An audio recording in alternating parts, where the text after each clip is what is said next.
Le Christ est ressuscité. Merci, cher Père, merci, chers amis, de m'accueillir au jour de cette grande fête de Pâques, une grande fête que nous partageons les uns et les autres. Parce que ce qui nous unit les uns les autres est beaucoup plus important que ce qui nous sépare encore. Cette grande fête de Pâques est si belle, si belle. Et vous êtes porteur, dans la tradition orthodoxe, vous êtes porteur d'une si belle spiritualité. Je n'oublie pas le récit d'un starets. On raconte que lorsqu'on venait le visiter, il disait à ses visiteurs « Ma joie, le Christ est ressuscité ». Et voilà que les personnes qui étaient des fois habitées par des choses douloureuses, des choses difficiles, des choses lourdes, rien que par ce message, étaient consolées, étaient pacifiées.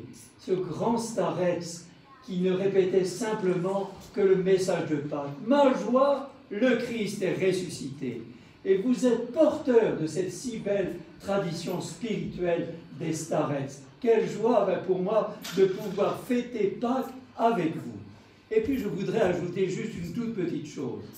Ici à Bordeaux, nous partageons les premiers siècles communs de l'histoire chrétienne ici à Bordeaux.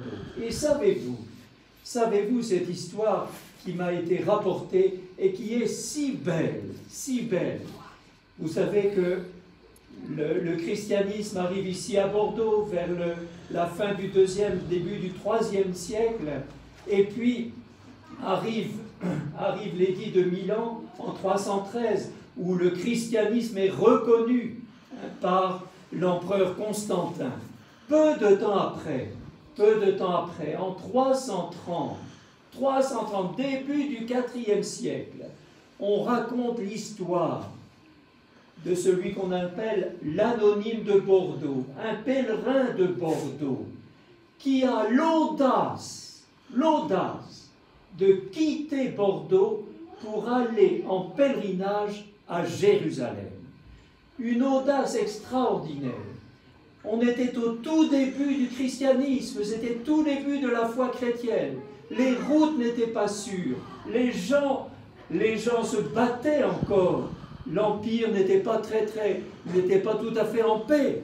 Et voilà que cette personne qui avait découvert le Christ ressuscité, qui était croyante, voilà que cette personne a l'audace de prendre la route depuis Bordeaux jusqu'à Jérusalem, le lieu de la mort et de la résurrection de Jésus. Chers amis, nous tous, orthodoxes, catholiques, protestants, ici à Bordeaux, nous sommes porteurs de ce trésor extraordinaire, un geste de foi extraordinaire, l'audace de partir vers Jérusalem, le lieu de la mort et de la résurrection de Jésus. Et on en a gardé la trace.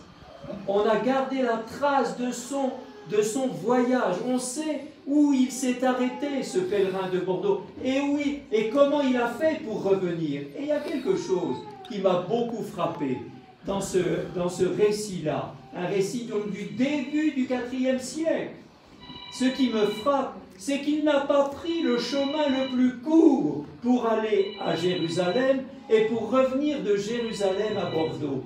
Il a choisi d'aller visiter toutes les communautés chrétiennes qui existaient sur le bassin méditerranéen à l'époque. Parce qu'il nous laisse ce message-là, le message chrétien, c'est Christ mort, ressuscité, qui a envoyé son esprit. Le message chrétien, c'est aussi la foi chrétienne ne se vit jamais seule. Nous avons besoin des frères et sœurs les uns des autres. Nous avons besoin des communautés chrétiennes. Et ces communautés chrétiennes, il est allé les visiter. Et il a reçu de ces communautés chrétiennes une foi si belle que nous, aujourd'hui, nous en sommes les bénéficiaires ici à Bordeaux. Chers amis, c'est une histoire splendide dont nous sommes détenteurs les uns les autres. Je me réjouis de pouvoir vous la partager aujourd'hui, jour de Pâques, le Christ est ressuscité.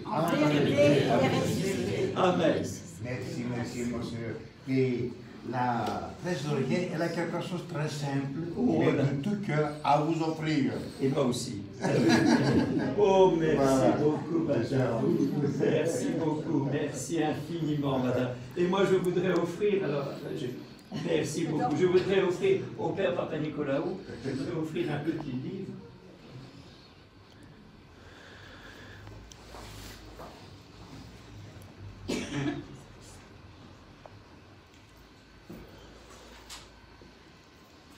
Vous êtes porteur d'une belle tradition qui est la tradition iconographique, la tradition des icônes.